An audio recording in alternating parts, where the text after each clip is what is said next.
Jayden, start with the style here, how you're adapting. You feel comfortable in what your role is and what they're asking you to do? Yeah, I think the style is really fast-paced, something I'm probably not as used to coming from the Horizon League where everybody's really, big-time players and stuff. And the adaptability is, I'd say it's a learning curve for me, but this is why I came here, just to be able to adjust to playing with the best of the best and just give it my best shot. So I think it's been really fun because I've been stretched out of my comfort zone. So yeah, I'd say that I'm adapting well. The teams I'm enjoying playing with, so yeah, it's been fun.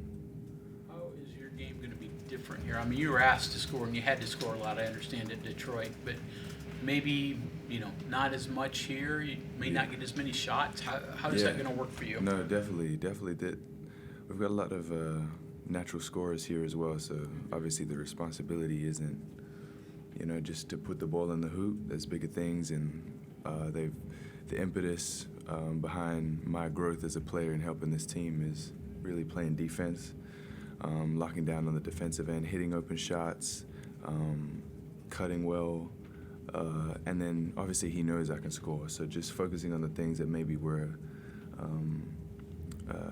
that I wasn't so great at coming out of Detroit, and just trying to implement those and better help the team. I'm kind of curious. I mean, when you look at like NCAA stats, there's really not that many guys around the country who score 20 points a game anymore. There's a lot to be said for that. I think there's also a lot to be said for a guy who walks out of a situation like that and goes to a place that might be bigger and more challenging. I mean, there's certainly both sides to that story. I just, kind of, what was your thought process? You could have stayed and been a star at another place. Yeah, I think for me in life, you always want to challenge yourself and to take risks, but healthy risks. So for me, I wanted to just really have a go at being in the best possible spot that I could be, and this is a Power 5 school. So I think that I completed, in my headspace was like I completed everything I wanted to at Detroit. Like I just wanted to see whether I could kind of, go and have a kind of a freedom on the offensive end, which I didn't have at Grand Canyon. So I just wanted to, so I kind of ticked that box, and then it was like, okay, on to the next. And so obviously here it's like a major adjustment because the team's, the team's back isn't on my shoulders. So it's been different. It's been a challenge some days where I just think to myself, man, like, did I make the right decision? But then that's obviously looking inwardly. But my scope has kind of been like, okay, well then how do I now adjust to a player, propelling winning? So like I think that's the next step for me is like, okay, now how do I be a winner? Because everyone knows I could probably score, I can do this. So how do I do the little intangibles to help a collective goal to win? The interesting with that is probably everyone on this roster, because everyone's so new, they're probably all saying the same thing, is how can we all come together and win? Yeah, definitely. I think sometimes I look around and I see the guys and I'm thinking like, man, there's no way I'm here. Like honestly, like even though I had the ability to have a freedom under Coach Davis at Detroit, which I'm so grateful for him for, and that kind of played into me leaving as well because he left. But sometimes like I go home and I call my mom up back home and I'm just like, Mom, it's crazy, that I'm here. Honestly, I'm so humbled by being here because the guys are so great. And it's just a way different league, and the exceptionability of the guys is just amazing. So yeah, I'm just thankful. So tomorrow night, bigger arena, brighter lights. What will that mean? Yeah, it's gonna be weird because like usually when Detroit played against a high major team like this, it was the fans against us, and now the fans are kind of pulling for. I'm with the fan base, so it's gonna be different. But I mean, I think it's cool. It's like it's I've been here in college for like 4 to 5 years, so I'm pretty much used to it. So hopefully there'll be some nerves for sure, as there is with anybody who's beginning, the season and starting it out just for the team, and you've got nerves, and yeah, but it's gonna be fun. It's gonna be good.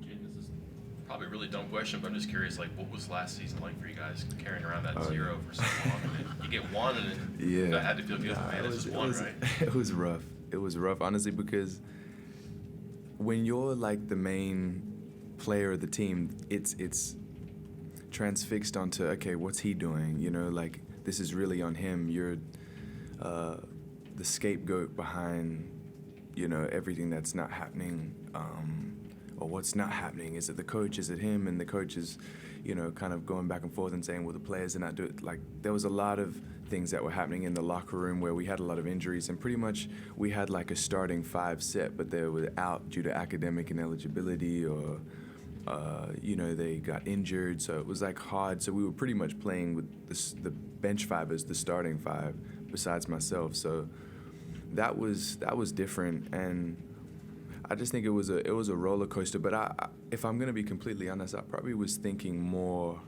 individual based, like how do I recover from, because I was ineligible halfway through the season prior to that, my junior year. So I was like, how do I be present in every practice, in every game, and just try to show up. So I just tried to show up, and I don't think I took as much time focusing on leadership, and because I think that those qualities were kind of beset on me, and it was new for me, and I had a lot of growing pains. How do I talk to the guys when I'm really quiet as a person and things like that? Because they would kind of look to me, and I'd just like, let me show you through my game. But that was, yeah, it's easier said than done. But yeah, no, it was difficult for sure. You got the one win. Yeah. Major achievement, minor achievement too, I understand, but just a huge relief. I mean, I wouldn't say relief, because it was like, man, you won in 30 or whatever, you know. It's just like, it doesn't look good, you know, because then I think people tag that, you know, all he does is score, or the only way he can be effective is if he puts the ball in the hoop and he's the main guy, and that's not a player that I wanted. That partly played into why I came here, not to like look outward and address the inward, but like I just wanted to reflect the player that is about winning now, you know, because I think before, you know, you want to chase the stats, as everyone does deep down. Every player is like transfixed on his own stat line, but I just wanted to be a part of winning for a change and maybe give up of myself for a collective goal to try and chase something special. This team has been assembled not only from across the U.S., but from around the world, so many different backgrounds. Do you all try to learn about each other's, you know, home countries, the place you all came from? Yeah. Does that help you all, you know, get to know, kind of mesh a little bit? Yeah, and this is probably in college speaking, since I've been in the U.S., this has probably been the most diverse team I've been on. Different, you know, ethnicities, different backgrounds, and I think we've come. This is the closest team I've ever been on, like in basketball. So it's been amazing. The friendships, and I think the guys genuinely want to see, you know, you do well. And there's always, you know, that bickering and the camaraderie of the guys, you know, doing accents and things like that. You know, you do your accent, it's annoying. I'd say Eduardo, the guy that you just saw. Me and him, just because he's a pommy. They're not cool, you know. They're not good. Australia's the best. But yeah, I think that's cool. I would have liked to have an Aussie on the team for a change, but nah, it's all good. They're better than anything I could have gotten. So yeah. People say you learn from losing. Do you think that's true? I think you learn from what you want to learn from.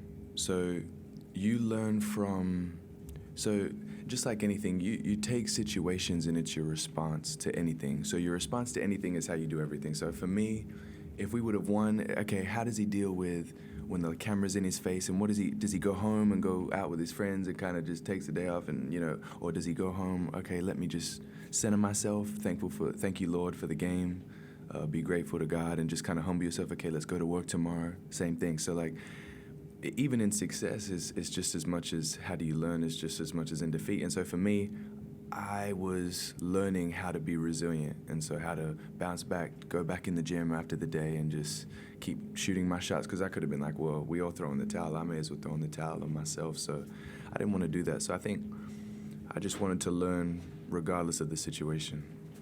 Yeah.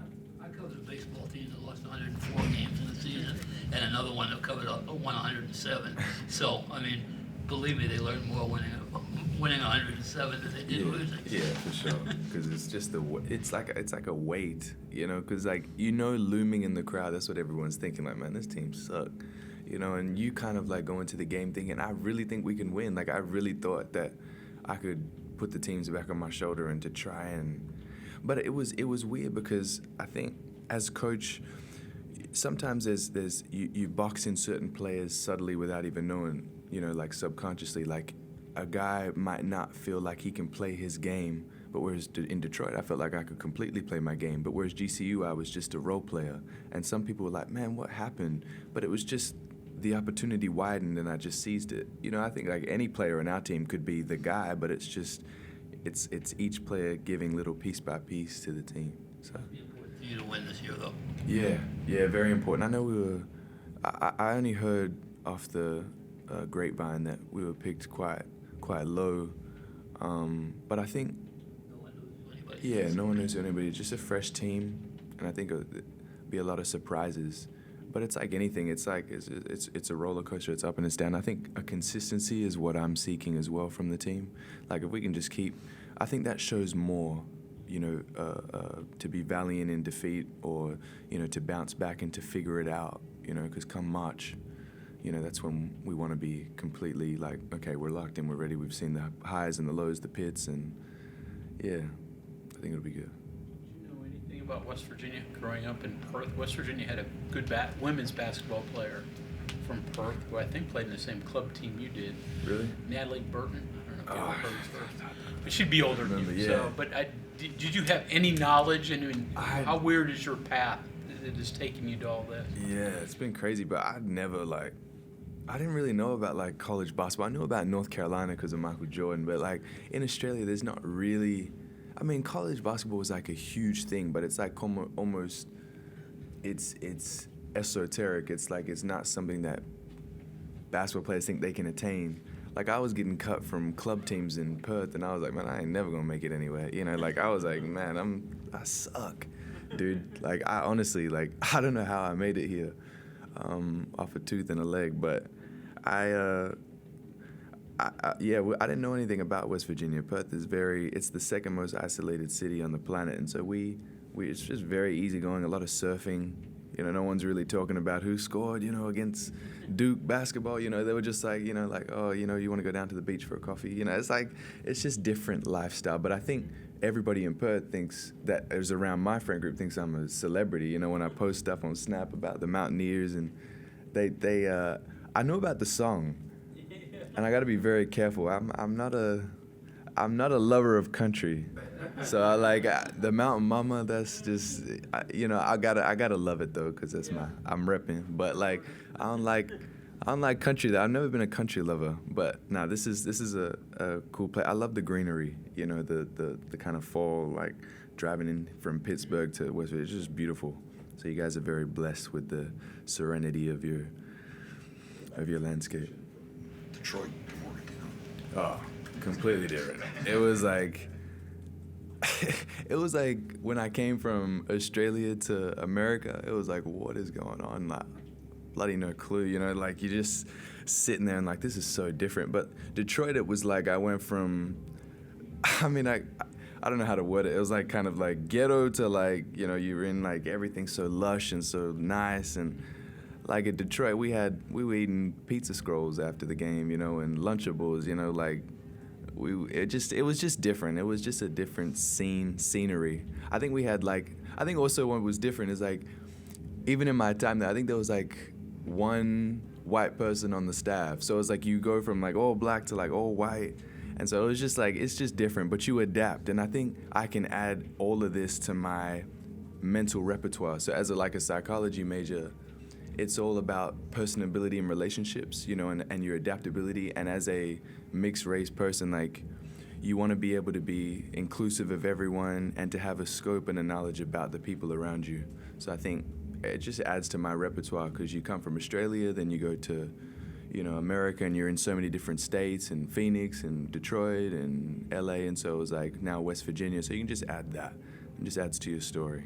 Jayden, kind of curious if that psychology background has helped you maybe bond with some of these guys, because it is a whole new team and everybody's getting to know each other. Yeah, well, it all comes down to commonalities and addressing differences and trying to amend those into, strengths and being personable with people. Like, okay, I know what makes him tick and I know what doesn't. Okay, I know how to talk to him this way. I know how to address him. I know what kind of sets him off, and then I know what, gaslights him. So psychology is just kind of, it's more so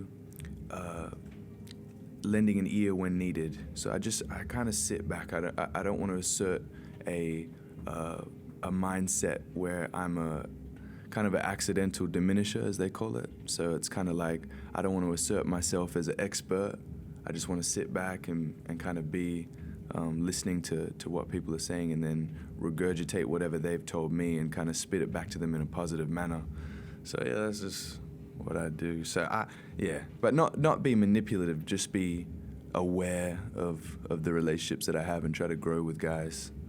Yeah. Was it a tough decision to come here to play basketball? In Come to what the way? US? Just Oh, in US to the US? It's so far. Yeah. It was like when I first came, it was like a 27-hour flight. So it was 6 hours from Perth to Sydney, and then 15 hours from Sydney to LA, and then I had to go to Alabama. So then it was LA to North Carolina or Denver, and then Denver to North Carolina to Alabama. So it was like, when I got off, I was like, man, I'm stuck here. And I only went home I went home 5 years after I came here. So that was the hardest thing. Really missed my family. Because I talked to my mom. We go on walks with my grandma, because my grandma and my mom raised me. So just missing them, missing the conversations. Because I think my lifestyle is really different. I don't like going out. I'd rather go watch a movie and go to the movies with them. Like, I was still going to the movies with my mom, holding hands, at 14. But that's just what we do, like, there was nothing, I think coming to America has left a lot of, it's like anything. It's left some pit holes in my life, and also brought some of the most amazing stories I could ever have imagined that I can share with my children and things like that. So it's still rough, when I think about it, but I'm thankful. Yeah. You're very mature in your answers, very thoughtful in the way you consider things and how you speak on them. Do you think you were always that way? Is that kind of an innate characteristic, or is it your experiences that have built that? I think so. When I moved here, it was mainly living independently. So I didn't have a lot of people to talk to, so there was a lot of self-regulating. So I had to learn how to talk to myself, not like a creep, but like, yeah, because my sisters used to get on me like, you gotta be a creep talking to yourself. But I was just self-regulating, but I'd verbalize it because I didn't have a father or like my mother in the physical to like, Jayden, come on. After a game, like, it's okay, keep your head up, you can do this. Or, okay, like, you've got nothing to do today. How do I still be productive without being idle? Okay, come on, you need to pray today. Okay, you need to open your word. So it was just, I think that it just grew and it grew and it grew, and I still make so many mistakes. And that's the hardest thing, is like, the mistakes I've made have not been because of a knowledge that I have and then I'm unable to implement. It's just sometimes you just don't know. Like, who knows how to move at 14, 15 years old by yourself on the other side of the planet and then adjust to adult living? Because I had to organize the camps that I would go to, money that I would save from working or doing different things. And then like, okay, I gotta, I'm in LA, and then I've got to call my, friend up to see whether I can stay at his house, and you're house hopping, and then you stay with family in Alabama for a little bit, and then you're in Wichita. It was honestly, I got a little piece of my heart in every spot, but it was difficult because you don't feel home anywhere. I feel like, oh man, I'm only going to be in Morgantown for, a couple months, till the season ends, and then I'll be shipped off somewhere else, or I might go home, or, you never know. But I've been so many different places. I'm just kind of like, I just want to stay in one spot. But I know that's not the nature of basketball. You got to be all out and everywhere. But yeah. Jayden, this sounds difficult. Why did you come overseas? Like, it's a whole lot for you. Turns out okay, but. Yeah, I honestly think I had a conversation with my mom about this.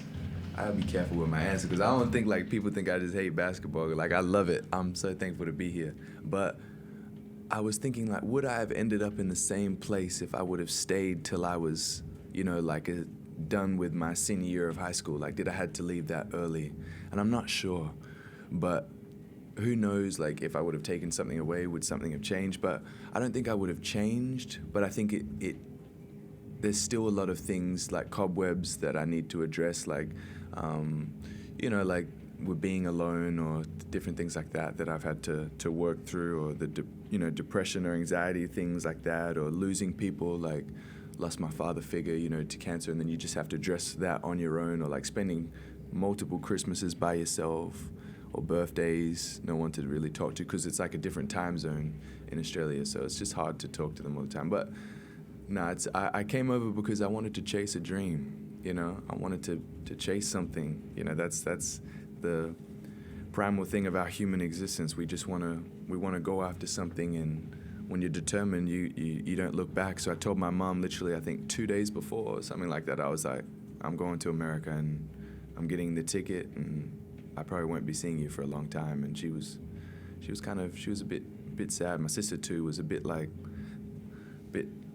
incongruent with the whole idea of me leaving. Thought I was too young. They still think I was too young to leave, which I probably agree, but no, it worked out in the end because I'm here, so yeah. And then, psychology, has it always been an interest of yours? Is that something you grew into due to your, like you said, a lot of your interests? I don't know. I think I just know how to, like, talk to people, I think, like, plus I've heard I've got a pretty soothing voice, so they tell me, like, man, you should be a psychologist, you could be a therapist.